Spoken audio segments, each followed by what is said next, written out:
बिस्मिल्लाहिर्रहमानिर्रहीम। अस्सलाम वालेकुम। आज बहुत ही मज़ेदार, लजीज और बहुत ही खुशबूदार बन रहा है चिकन स्टू। अगर आप चिकन स्टू बनाए ईद के मौके पर या रमज़ान के दौरान तो ये डिश आपकी तारीफ़ इतनी करवाएगी कि आप खुद हैरान रह जाएंगे। तो शुरू करते हैं ये मज़ेदार सी डिश। ऑयल में ले रही हूँ आधे कप से कम। आप कम ज्यादा डाल सकते हैं। ऑयल नहीं, मैं घी इस्तेमाल करूंगी। आधे कप से कम घी इसमें गया और एक बड़ी प्याज जिसे मैंने से चॉप कर लिया बारीक बारीक। चम्मच चला के प्याज को इस तरह कुछ फैला लें आप। और चिकन है मेरे पास, बिस्मिल्लाहिर्रहमानिर्रहीम, आप 800 ग्राम के करीब। और इसमें मैं कलेजी पोटा जो भी है ना वो भी मैं इसमें शामिल करें। अगर आप नहीं पसंद करते तो आप ना डालें, आप सिंपल चिकन ही डाल सकते हैं, क्योंकि मेरे घर में ये पसंद किया जाता है, चिकन पोटा भी और साथ में मिक्स चिकन सारा। तो इसे फ्राई करेंगे थोड़ा सा।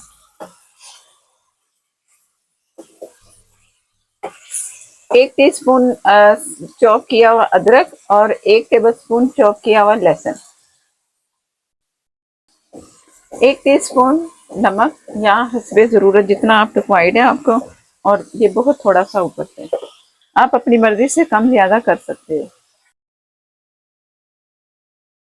जी। और 2 तेजपात, 1 दालचीनी का पीस और 4 अदद लौंग।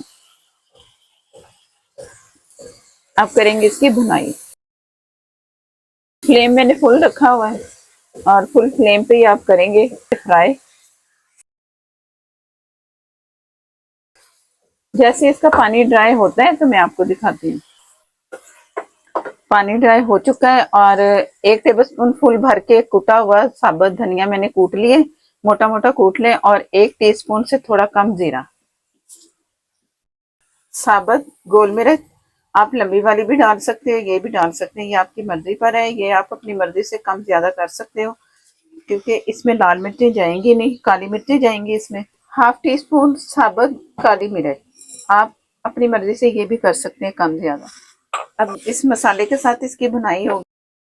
अब फ्लेम मैंने अब पहले फुल था ना, अब जरा मैंने कम कर लिया ताकि बस इसका फ्लेवर आना चाहिए अच्छा सा, मसालों का जले हुए का नहीं आना चाहिए।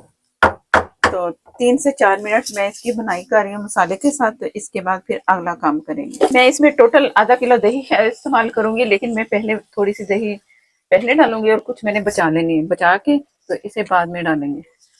लो फ्लेम पे मैंने दही डाली है। लो फ्लेम जैसे मैंने हाई किया था ना, उसके बाद लो कर दिया, तो लो पे ही ये बन रहा है और दही भी लो में ही मैंने डाल दी। तो अब इसे चम्मच चला के पकने के लिए ना मैं ढक दूंगी इसे। और जब दही का पानी ड्राई होगा ना तो फिर आगे और काम करेंगे, लेकिन इसे मैं पहले दही के साथ पकने के लिए छोड़ रही हूँ। और इसे मैंने ढक देना। जो प्याज मैंने चॉप करके बहुत बारीक करके डाली है ना, वो आप देख लो कि आस्ता आस्ता ना वो घुल रही है। बिस्मिल्लाहिर्रहमानिर्रहीम। चम्मच चलाएंगे और इसकी भुनाई करेंगे थोड़ी तेज आग पे।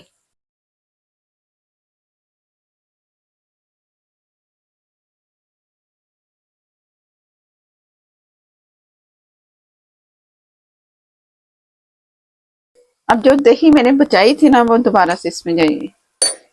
ये 2 दफा जो करके मैं दही डाल रही हूँ ना, इससे फ्लेवर जो है ना बहुत अच्छा आपको मिलेगा। लो फ्लेम करने लगे दोबारा से। बिस्मिल्लाहिर्रहमानिर्रहीम। दही अगर आप आधा किलो से कम डालना चाहें तो भी डाल सकते हैं, लेकिन जरा ये है कि ग्रेवी में फर्क पड़ता है, तो आपको फिर ये सूखा सूखा सा लगेगा। तो ये आप अपना देख लें कि आपको ग्रेवी कैसी चाहिए। आप ये स्टू भी बनाएं, पहले भी मैं एक रेसिपी दे चुकी हूँ, वो मुख्तलिफ इससे चेंज है और ये भी बहुत अच्छी है।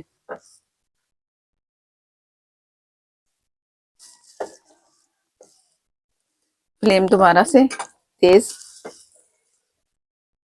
अब इसकी मैं भुनाई करूंगी, ढकूंगी नहीं। जैसे ऑयल नजर आता है इसकी भुनाई होती है सही, तो फिर मैं आपको दिखाती हूँ।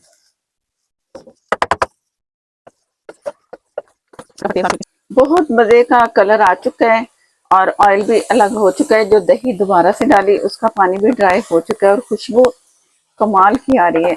इतनी मजे की, इतनी मजे की कि जब आप बनाएंगे तो आप कहेंगे कि वाह इतना मजेदार मैंने खाना बना लिया, अपनी तारीफ खुद करेंगे। और 1 कप पानी इसमें अब जाएगा। बिस्मिल्लाहिर्रहमानिर्रहीम।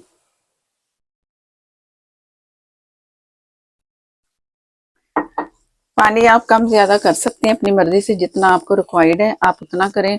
और कोशिश करें कि ये जो कलर नजर आ रहा है ना, आपका कलर, आपके खाने का कलर भी ऐसा ही होना चाहिए। और इसे अब मैं ढक के दम वाली आग पे छोड़ दूंगी। जब चिकन तैयार हो जाएगा, अच्छा सा गल जाएगा, तब फिर मैं आपको दिखाती हूँ।